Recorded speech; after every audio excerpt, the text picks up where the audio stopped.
Welcome dear friends, আশা করি আপনারা ভালো আছেন আর সুস্থ আছেন। ডিয়ার ফ্রেন্ডস, আজকে আমরা যে টপিকটা নিয়ে আলোচনা করব, আপনারা যারা পিএইচডি করছেন বা পিএইচডি করার কথা ভাবছেন বা আপনারা যারা নেট এক্সাম দিচ্ছেন তাদের জন্য খুবই একটা ইম্পর্টেন্ট ভিডিও হতে যাচ্ছে। তাই এই ভিডিওটাকে আপনারা মনোযোগ সহকারে দেখুন, কারণ গত ডিসেম্বরে যে নেট এক্সাম হয়ে গেল সেখানে রিসার্চে সবথেকে বেশি প্রশ্ন যেই জায়গা থেকে এসেছে তার মধ্যে একটা হলো এই প্লেজারিজম। তো এই টপিকটা নিয়ে আজকে আমরা আলোচনা করব। প্লেজারিজম কি, এর টাইপস কি, এর সম্বন্ধে অলরেডি আমরা একটা ভিডিও চ্যানেলে আপলোড করেছি। আমি তার লিঙ্ক আই বাটনে দেওয়ার চেষ্টা করব, আপনারা সেটা দেখে নেবেন।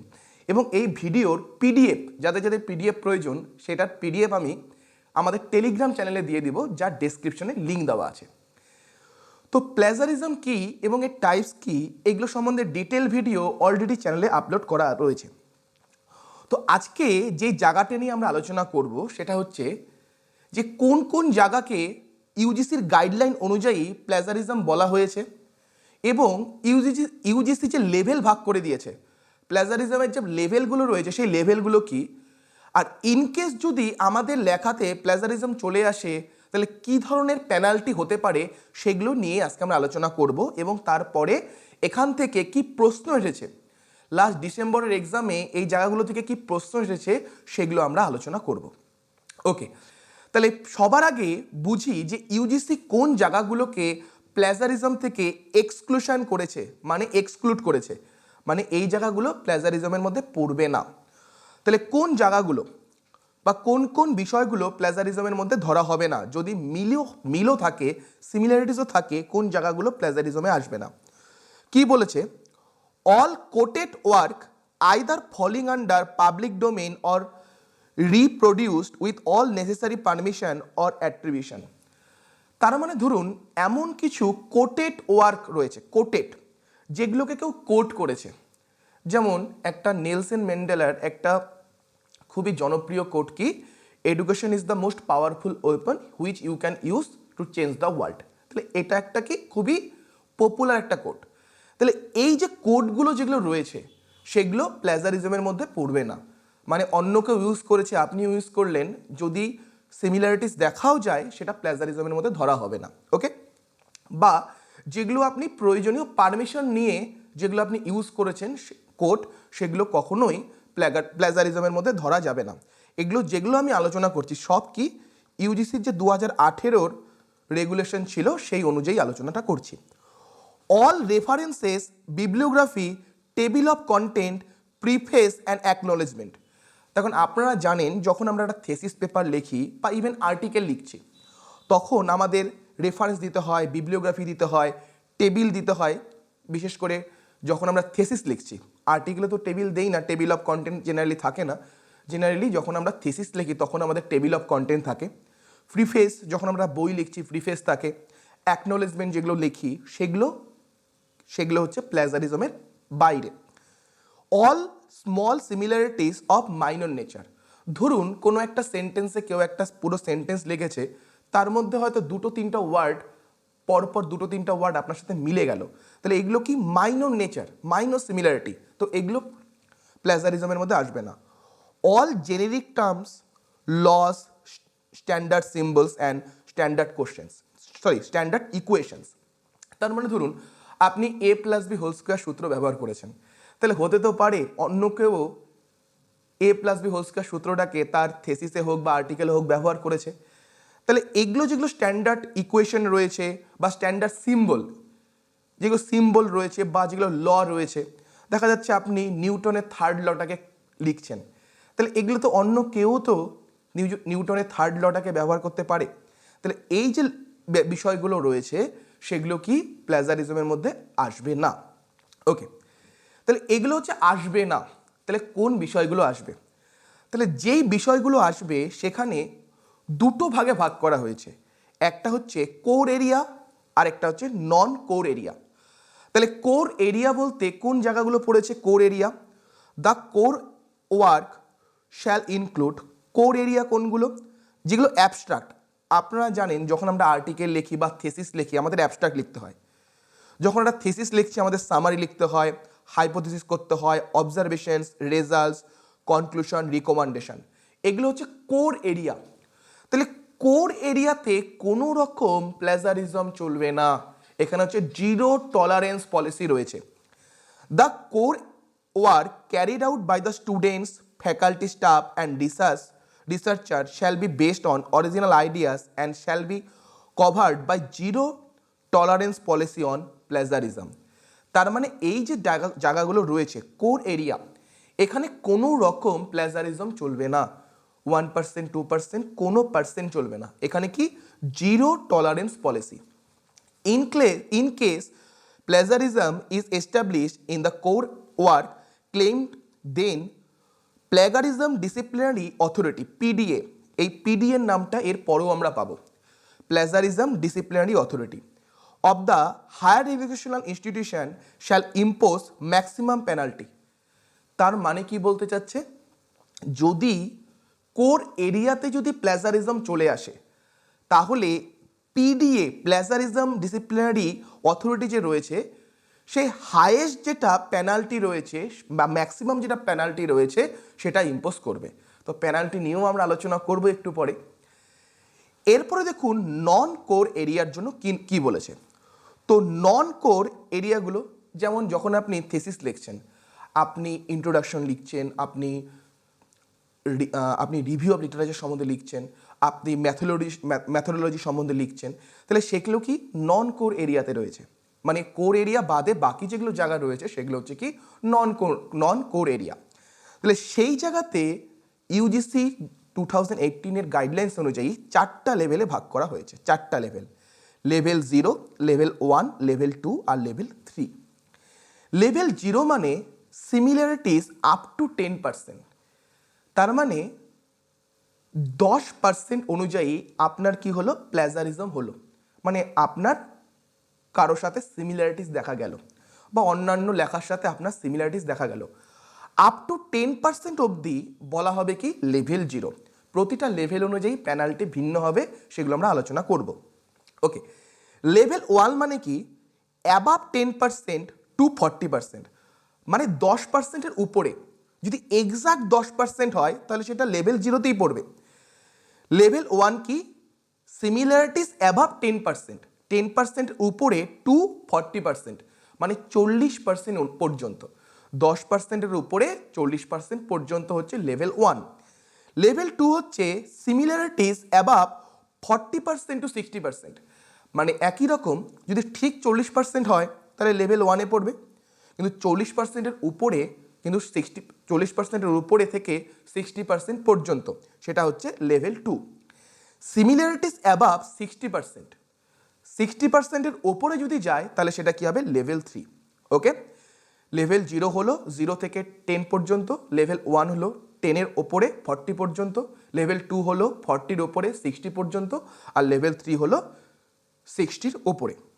তাহলে এই যে লেভেলগুলো রয়েছে এই লেভেলের উপর ভিত্তি করে পেনাল্টি হবে, এবং পেনাল্টিও কি হবে, দু ধরনের হবে। যারা শুধু স্টুডেন্ট, ধরুন আপনি এমএ করছেন, তাহলে সেই ক্ষেত্রে আপনি একজন স্টুডেন্ট, তাহলে তাদের জন্য এক ধরনের পেনাল্টি।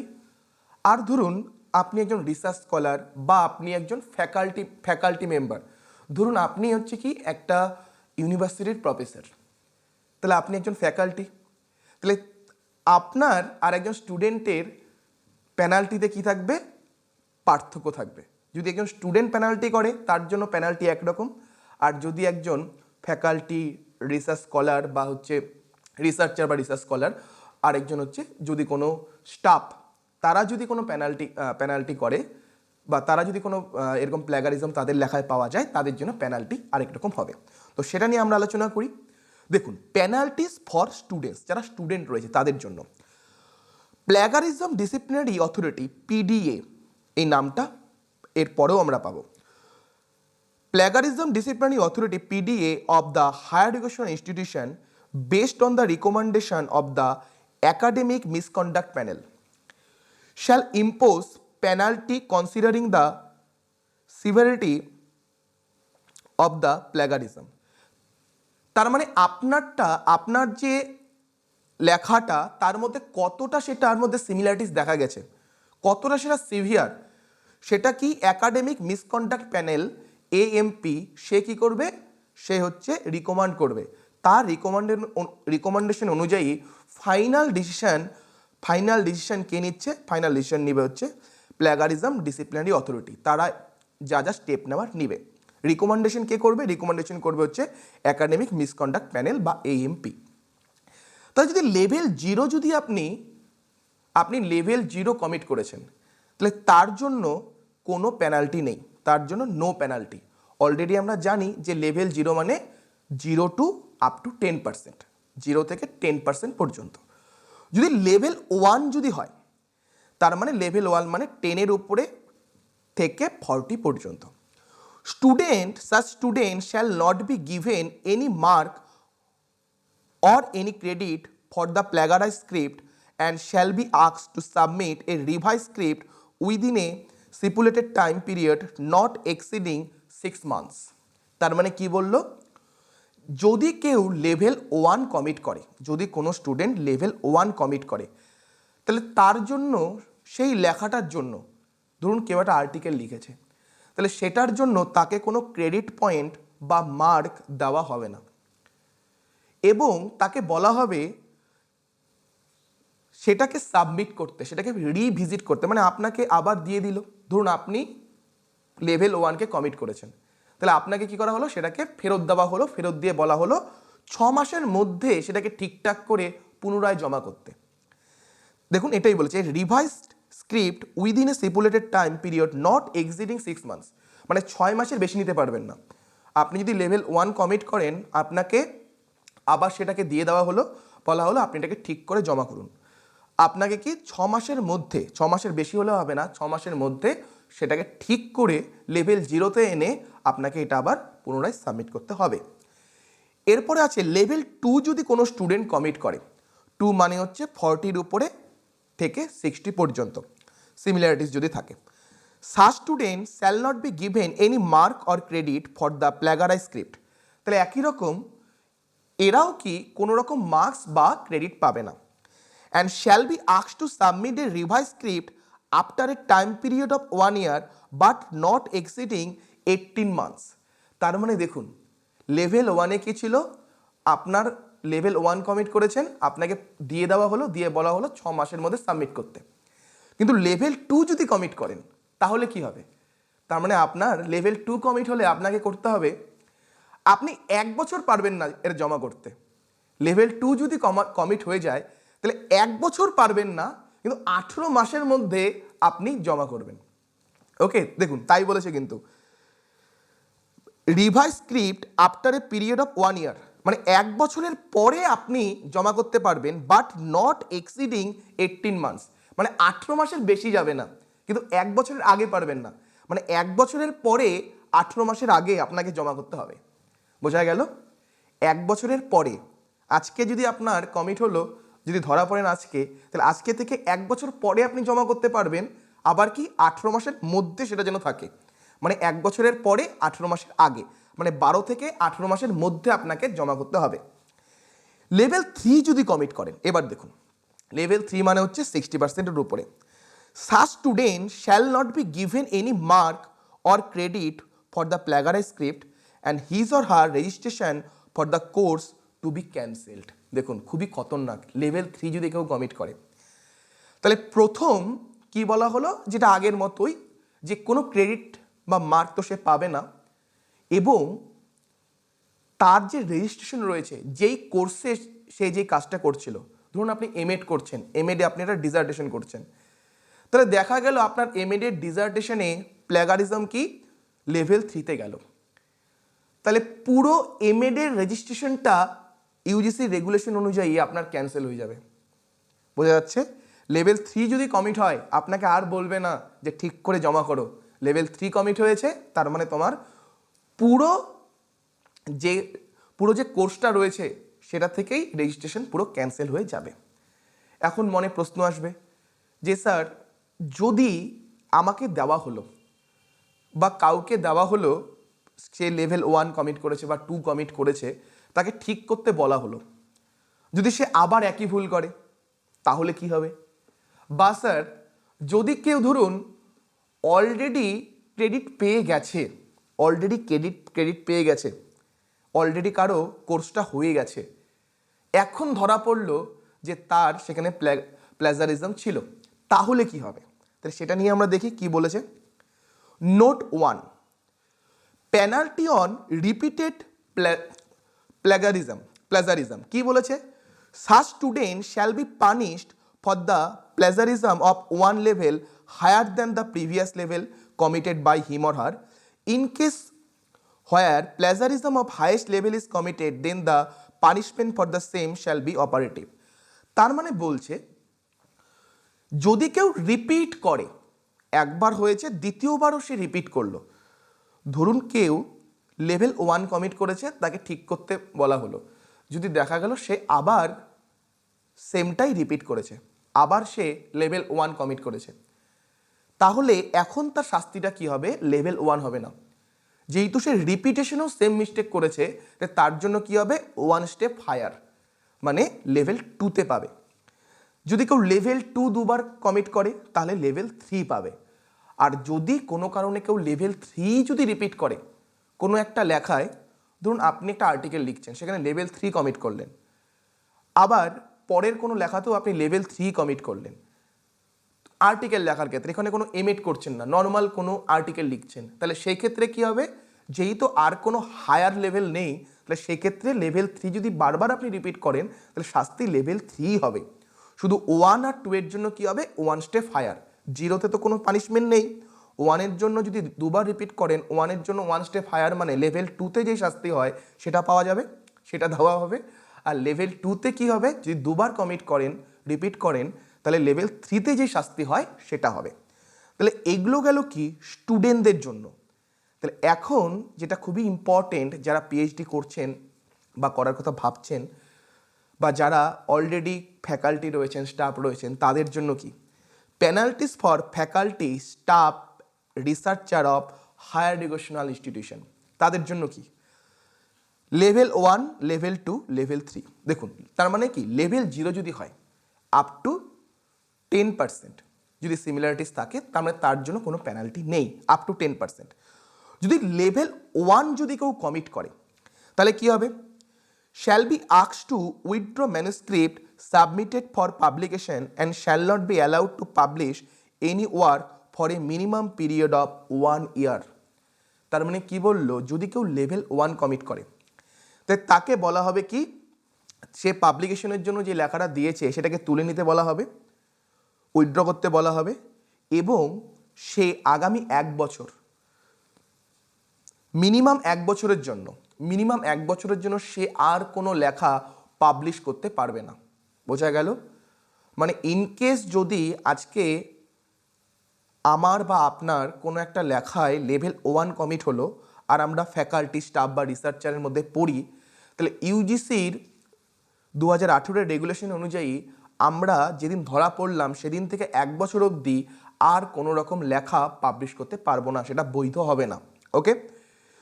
যদি কেউ লেভেল 2 কমিট করে, মানে 40-র ওপরে 60 পর্যন্ত, shall be asked two withdraw manuscript submitted for publication and shall not be allowed to publish any work for a minimum period of 2 years. তার মানে একই রকম তাকে বলা হবে যে লেখাটা উইথড্র করতে, এবং তার সাথে সাথে কি, এবার 2 বছরের জন্য সে আর কোনো রকম লেখা পাবলিশ করতে পারবে না। লেভেল 1-এ 1 বছরের জন্য পারবে না লেখা পাবলিশ করতে, লেভেল 2-তে 2 বছরের জন্য লেখা পাবলিশ করতে পারবে না। আর কি বলেছে? And shall be denied a right to one annual increment and shall not be allowed to be supervisor to any UG, PG, masters, MPhil, PhDs student or scholar for a period of 2 years. তার মানে কি বললো বুঝুন। তাহলে প্রথমে যেটা বললো সেটা তো বললোই, যে লেখাটাকে তুলে নিতে হবে, 2 বছর লেখা পাবলিশ করতে পারবে না লেভেল 2 কমিট করলে। তার সাথে কি, আপনারা জানেন যে যারা চাকরি করে, বিশেষ করে সরকারি চাকরিজীবী রয়েছে, তাদের বছরে বছরে ইনক্রিমেন্ট হয় একটা, মানে তাদের যে স্যালারি থাকে তার মধ্যে কিছু বেড়ে যায়, স্যালারিটা একটা ইনক্রিমেন্ট দেয় সরকার। তাহলে তাকে কি হবে? একটা ইনক্রিমেন্ট, একটা অ্যানুয়াল ইনক্রিমেন্ট, বাৎসরিক ইনক্রিমেন্ট সে পাবে না। এবং কি অনেক সময় আপনারা দেখেছেন ইউনিভার্সিটি লেভেলে অনেক স্যার ম্যাডামরা কি হয়, সুপারভাইজ করে, আপনি কোনো ডিজার্টেশন করছেন বা পিএইচডি করছেন, আপনাকে কোনো সুপারভাইজ করছে, তাহলে সে 2 বছরের জন্য সুপারভাইজ করতে পারবে না। 2 বছরের জন্য সে কারো সুপারভাইজ করতে পারবে না। একটা কথা মনে রাখবেন, যখন আপনি একজন পিএইচডি স্কলার, আপনি যখন পিএইচডি থিসিসটা সাবমিট করবেন, আপনাকেও যেমন বলতে হবে, আপনাকেও যেমন একটা আন্ডারটেকিং দিতে হবে যে এটা হচ্ছে প্ল্যাগারিজম নেই, তেমন সাথে সাথে আপনার যে সুপারভাইজার রয়েছে সেও কি এটা দেখবে এবং এটা জানাবে যে আপনার লেখাতে কোনো প্ল্যাগারিজম নেই।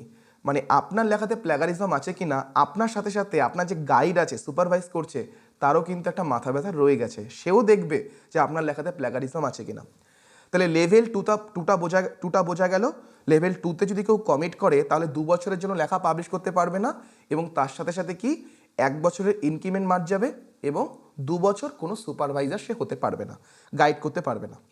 লেভেল 3 যদি কমিট করে, এবার দেখুন, similarities above 60%, level 3 মানে shall be asked to withdraw manuscript submitted for publication and shall not be allowed to publish any work for a minimum period of 3 years। মানে দেখুন, এবার কি 3 বছরের জন্য কোনো লেখা পাবলিশ করতে পারবে না। shall be denied a right for 2 successive annual increments and shall not be allowed to be supervisor to any UG, PG, masters, MPhil, PhD student scholar for a period of 3 years। তার মানে দেখুন, level 2তে কি ছিল, level 2তে ছিল একটা increment মার যাবে আর 2 বছর কাউকে সুপারভাইজার হিসেবে সুপারভাইজ করতে পারবে না। লেভেল 3তে কি হলো, পরপর দুটো ইনক্রিমেন্ট মার যাবে, পরপর দুটো ইনক্রিমেন্ট পাবে না, এবং তার সাথে কি এবার 3 বছর সে আর কোনো কি কাউকে গাইড বা সুপারভাইজ করতে পারবে না 3 বছর। তাহলে লেভেল 1-এ সিম্পল 1 বছর কোনো লেখা পাবলিশ করতে পারবে না, আর লেখা তো উইথড্র করতে বলা হবে। লেভেল 2তে হলো 2 বছর লেখা পাবলিশ করতে পারবে না, তার সাথে সাথে একটা ইনক্রিমেন্ট মার যাবে, আর 2 বছর কোনো সুপারভাইজ করতে পারবে না। লেভেল 3তে কি হলো, লেভেল 3তে হলো লেখা তো উইথড্র করতে বলা হবে, এবং কি 3 বছর কোনো লেখা পাবলিশ করতে পারবে না, দুটো অ্যানুয়াল ইনক্রিমেন্ট মার যাবে, আর হচ্ছে আপ টু 3 বছর পর্যন্ত কাউকে সুপারভাইজ করতে পারবে না।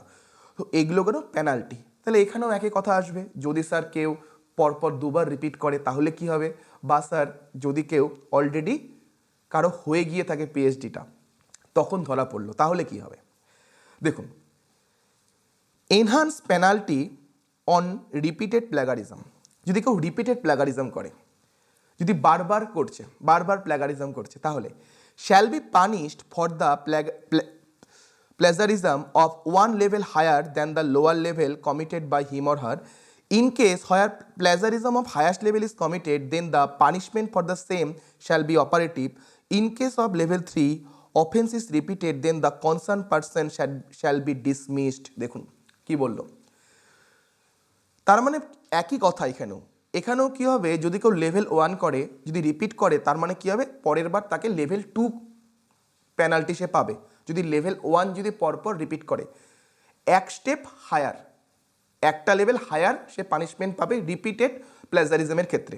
যদি কেউ লেভেল 2 কমিট করে, তার মানে কি হবে, সে লেভেল 3 পাবে। এখানে যেটা বলেছে দেখুন, যদি কেউ লেভেল 3 যদি কমিট করে, তাহলে তার চাকরিটাও কিন্তু ডিসমিসড হয়ে যেতে পারে। Concern person shall be dismissed, তাকে ডিসমিস করে দেওয়া হবে, তার মানে তার চাকরিটাই চলে যাবে। এটা হচ্ছে নোট 1। নোট 2 কি বলেছেন, penalty in case where benefit or credit has already been obtained. মানে অলরেডি যদি কেউ ডিগ্রিটা পেয়ে থাকে, তাহলে if plagiarism is proved on date later then the date of benefit or credit obtain as the case may be, then his or her benefit or credit shall be put in the abeyance for a period decided by the AMP and PDA on recommendation of AMP। তাহলে AMP আর PDM আশা করি বুঝতে পেরেছেন। AMP বুঝেছেন academic misconduct panel, আর PDA বুঝেছেন plagiarism disciplinary authority. তাহলে এরা AMP রিকমেন্ডেশনে, already আমরা পড়লাম রিকমেন্ডেশন কে করছে, AMP রিকমেন্ডেশন করছে। AMP রিকমেন্ডেশনে AMP এবং PDA মিলে দুজনে মিলে ঠিক করবে কতদিন অ্যাবিয়েন্স মানে কতদিন সেটাকে স্থগিত রাখা যায়, মানে হয়তো আপনার পিএইচডি হয়ে গেছে কিন্তু পরে ধরা পড়লো কি আপনার সেখানে প্ল্যাজারিজম রয়েছে, তাহলে সেই ক্ষেত্রে কি হবে, সেই ক্ষেত্রে এএমপি এবং পিডিএ মিলে ঠিক করবে যে কতদিন আপনি সেটা ইউজ করতে পারবেন না। বলা হলো ধরুন কথার কথা বললো যে আপনি 5 বছর সেটা অ্যাবিয়েন্স মোডে থাকবে, তার মানে পিএইচডিটা আপনি 5 বছরের জন্য কোথাও কাজে লাগাতে পারবেন না। যদি তারা বলে 6 মাস অ্যাবিয়েন্সে থাকবে, তার মানে সেটা আপনি 6 মাসের জন্য সেটাকে আর ইউজ করতে পারছেন না, আফটার 6 মাস আপনি ইউজ করতে পারবেন। এটা টোটালি দিয়ে দিয়েছে এএমপি এবং পিডিএ যা ডিসিশন নেবে সেটার উপর। এবার দেখুন note 3, if there is any complaint of plagiarism against the head of an higher education institution, যে হেড তার উপর যদি কোনো প্ল্যাগারিজমের কমপ্লেন আসে, a suitable action in line with these regulations will be taken by the competent authority or governing council as the title may be। তার মানে কি government যে অথরিটি রয়েছে বা যে কম্পিটেন্ট অথরিটি যে হচ্ছে দক্ষ এইসব ব্যাপারে দক্ষ, গভর্নিং কাউন্সিল যারা রয়েছে তারা তখন প্রয়োজন মতো স্টেপ নিবে। তো এগুলো ছিল কি কি পেনাল্টি দেওয়া হবে যদি কারো প্ল্যাজারিজম লেভেল 1, 2 অ্যান্ড 3-তে পড়ে, স্টুডেন্ট বা স্টাফ যদি হয় কি হবে। তো এখন আমরা কিছু প্রশ্নে আসি। দেখুন প্রথম প্রশ্ন, according to UGC regulations 2018 for prevention of plagiarism, which among the following similarities would be consist level 3 plagiarism? তার মানে প্রশ্নটা কি বলছে যে 2018 ইউজিসির 2018 রেগুলেশন অনুযায়ী লেভেল 3 প্ল্যাগারিজমে কোনগুলো পড়বে। তাহলে আমরা কি পড়েছি, লেভেল 3 মানে অ্যাবাভ 60%, যদি শুধু 60% বলে সেটা কিন্তু লেভেল 2-তে পড়বে, অ্যাবাভ 60%। তাহলে অ্যাবাভ 60% কোনগুলো, 38, 45, 54, 63, 71। তাহলে অ্যাবাভ 60% মানে হচ্ছে ডি অ্যান্ড ই, তাহলে 3 নম্বরটা হয়ে যাবে আমাদের সঠিক অ্যান্সার। আশা করি আপনারা বুঝতে পারছেন। নেক্সট কোশ্চেন দেখুন, বলেছে which of the following section of a research report are not considered for similarity check while detecting plagiarism. তাহলে প্ল্যাগারিজম চেকের সময় কোন জায়গাগুলোকে কনসিডার করা হয় না। আজকে প্রথম পড়াটাই শুরু করেছিলাম যে কোন জায়গাগুলোকে এক্সক্লুড করা হয়েছে। আমরা পড়েছি যে যদি কোনো লস থাকে, কোনো জেনেরিক টার্মস থাকে, কোনো ওয়েল এস্টাবলিশ কোনো কোর্ট রয়েছে, তারপরে বিবলিওগ্রাফি, রেফারেন্স, এগুলো আমরা আজকে পড়েছি। তাহলে দেখুন অ্যাবস্ট্রাক্ট না, অ্যাবস্ট্রাক্ট কোথায় পড়েছে, অ্যাবস্ট্রাক্ট পড়েছে কিন্তু কোর এরিয়াতে। All generic terms and laws, দেখুন এটা আছে। অবজারভেশন নেই, কনক্লুশন না, অবজারভেশন কোথায় পড়েছে, অবজারভেশন পড়েছে হচ্ছে কোরে, কনক্লুশনও পড়েছে কোরে, আর কোথায় পড়েছে এখানে বিবলিওগ্রাফি। তাহলে দেখুন বি অ্যান্ড ই হয়ে যাবে হচ্ছে যেখানে যেগুলো হচ্ছে প্ল্যাগারিজম থেকে এক্সক্লুড করা হয়েছে, এক্সক্লুশনে রাখা হয়েছে। তাহলে অ্যান্সার হচ্ছে আমাদের বি অ্যান্ড ই, ডি বলছি কেন, বি অ্যান্ড ই, হ্যাঁ ওকে। এরপরে as per UGC regulation 2018 on plagiarism, A faculty member will invite the penalty of denial of 1 annual increment, একটা অ্যানুয়াল ইনক্রিমেন্ট পাবে না, ডিনাই করবে। If in the submission of research publication he or she commits plagiarism of level. তাহলে বলুন যদি কেউ একটা increment না পায় তাহলে সে কোন প্ল্যাজারিজমকে কমিট করেছে, কোন লেভেলের প্ল্যাজারিজমকে কমিট করেছে। লেভেল 0 তো হবেই না, লেভেল 0 মানে হচ্ছে সেটা তো কোনো পেনাল্টিতে আসবেই না। লেভেল 1 মাত্র পড়েছি, লেভেল 1-এ কি সে 1 বছরের জন্য কোনো লেখা পাবলিশ করতে পারবে না, বাস এতটুকু। লেভেল 2-তে আসলো একটা অ্যানুয়াল ইনক্রিমেন্ট মার্ক যাবে এবং তার সাথে সাথে কি সে 2 বছর কোনো সুপারভাইজ করতে পারবে না। তাহলে এটা কি হবে, একটা অ্যানুয়াল ইনক্রিমেন্ট, তাহলে হচ্ছে লেভেল 2 মানে 3 নম্বরটা হবে সঠিক অ্যান্সার। যদি বলতো দুটো সাকসেসিভ অ্যানুয়াল ইনক্রিমেন্ট তাহলে হতো হচ্ছে লেভেল 3। সাকসেসিভ মানে হচ্ছে পরপর, ওকে, পরপর 2 বছর ইনক্রিমেন্ট পাবে না, সেটা হতো লেভেল 3-তে। আচ্ছা এরপরে কি statement 1, statement 2, According to UGC Regulation 2018 on prevention of plagiarism, a student is required to give an undertaking while submitting a thesis stating that the document is his or her original work which is free from any plagiarism. তার মানে ধরুন আপনি একজন research scholar, আপনি যখন আপনার থেসিসটাকে submit করছেন তখন আপনাকে একটা আন্ডারটেকিং দিতে হবে যে আপনার লেখাটা যেটা রয়েছে সেটা কি অরিজিনাল, সেটা হচ্ছে plagiarism free. Statement 2, according to UGC regulations on prevention of plagiarism, the research supervisor is not required to certify that the work done by the researcher under him or her is plagiarism free. তার মানে দ্বিতীয় statement বলছে যে আপনার guide হবে বা supervisor হবে তার কোনো সার্টিফিকেশন দেওয়ার প্রয়োজন নেই, তার কোনো সার্টিফাইড করার প্রয়োজন নেই যে আপনার লেখাটা হচ্ছে প্লাজারিজম ফ্রি। মানে আপনি যার আন্ডারে আপনার পিএইচডিটা করলেন সেই গাইড বা সুপারভাইজার সে কোনো সার্টিফিকেশন দিবে না বা সে কোনো সার্টিফিকেট দিবে না যে তার আন্ডারে যে আপনি পিএইচডিটা করলেন সেটাতে কি কোনো প্লাজারিজম নেই, তার দেওয়ার প্রয়োজন নেই, গাইডের দেওয়ার প্রয়োজন নেই। তাহলে আমি পড়ানোর সময় আপনাদের বলেছিলাম যে গাইডকেও দিতে হবে, আপনাকে যেমন দিতে হবে আপনার গাইডকেও দিতে হবে যে তার আন্ডারে যে স্টুডেন্টটা রিসার্চ স্কলারটা পিএইচডি করলো তার লেখাটা হচ্ছে প্লাজারিজম ফ্রি। তাহলে প্রথমটা ঠিক, আপনাকে দিতে হবে এবং আপনার যে গাইড বা সুপারভাইজার রয়েছে তাকেও দিতে হবে। তাহলে এখানে বলেছে ইজ নট রিকোয়ার্ড, তাই এটা ভুল। তাহলে প্রথমটা ঠিক পরেরটা ভুল, তার মানে হবে 3 নম্বরটা হবে সঠিক অ্যান্সার। ওকে, এরপরে according to UGC Regulation 2018 on plagiarism, the authorities of the Higher Education Institute cannot take suo motu notice of an act of plagiarism. তাহলে দেখুন সুও মোটো একটা টার্ম পেলাম আমরা, সুও মোটো। তাহলে সুও মোটো কথার অর্থ কী? আপনারা জানেন যে যখন কোর্টে কোনো কেস যায়, একটা কোনো কেস রেজিস্টার হয়, কেউ কারো নামে কোনো কেস করলো, তারপরে সেই কেসটা কি কোনো কোর্টে ওঠে, হাইকোর্ট হোক, সুপ্রিম কোর্ট হোক, ডিস্ট্রিক্ট কোর্ট হোক, সেখানে ওঠে যে কেউ কারো নামে কোনো কেস করলো, তারপরে গিয়ে সেই কোর্টটা ফাইনালি কোর্টে ওঠে। সুও মোটো মানে কি, ধরুন কেউ কারো নামে কোনো কেস করেনি, কিন্তু আমাদের যে কোর্ট আছে, কোর্ট মনে করছে যে সেই কোনো একটা পার্টিকুলার টপিক নিয়ে কথা বলা দরকার, কোর্ট মনে করছে, কিন্তু কেউ কোনো কেস করেনি, তখন কোর্ট কি করে, সুও মোটো করে। মানে নিজেই নিজেকে বলছে যে ওই টপিকটা নিয়ে আলোচনা হোক, কেউ কেস করেনি কিন্তু নিজেকে বলছে, তাহলে সেটাকে বলা হয় সুও মোটো। তাহলে সুও মোটো বলছে যে according to UGC regulation 2018 on plagiarism, the authorities of higher education institute can not take suo motu notice of act of plagiarism. মানে হায়ার এডুকেশন ইনস্টিটিউশন যে রয়েছে তারা কি কোনো সুও মোটো নোটিশ নিতে পারে না।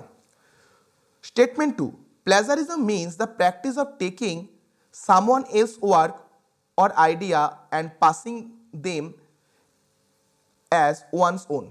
মানে অন্যের কাজকে নিজের বলে দাবি করা, সেটা হচ্ছে প্লাজারিজম। তো দেখুন মনে রাখবেন রেগুলেশন অনুযায়ী, ইউজিসি রেগুলেশন 2018 অনুযায়ী প্লাজারিজমের ওপর যেটা হয়েছে, সেখানে একটা হায়ার এডুকেশন সুও মোটো নোটিশ নিতে পারে। এখান থেকে জুন জুলাইয়ের কিন্তু প্রশ্ন এসেছিল, তো মনে রাখবেন 2023 জুন জুলাইয়ের যে পরীক্ষা হয়েছিল সেখানে প্রশ্ন এসেছিল, এটা মনে রাখবেন যে সুও মোটো নোটিশ হায়ার এডুকেশন ইনস্টিটিউশন নিতে পারে, তাই এখানে বলেছে নিতে পারে না, ক্যান নট টেক, তাই এটা ভুল। পরেরটা যেটা ঠিক আছে সেটা ঠিকই আছে, পরেরটা যেটা বলেছে সেটা ঠিকই আছে, যে অন্যের কাজকে অন্যের কাজকে নিজের বলে দাবি করা, সেটাই তো প্লাজারিজম। তাহলে পরেরটা ঠিক আছে, তার মানে 4 নম্বরটা হবে সঠিক অ্যান্সার। ডিয়ার ফ্রেন্ডস, এটাই ছিল আজকের ভিডিওটা। আপনাদের ভিডিওটা কেমন লাগলো অবশ্যই কমেন্ট করে জানাবেন। ভিডিওটা যদি ভালো লেগে থাকে অবশ্যই ভিডিওটাকে লাইক করবেন, যার প্রয়োজন তার সাথে শেয়ার করবেন। এরকম আরও ভিডিও পেতে আমাদের চ্যানেলটাকে অবশ্যই সাবস্ক্রাইব করবেন। ভালো থাকবেন এবং সবাইকে ভালো রাখবেন। Thank you.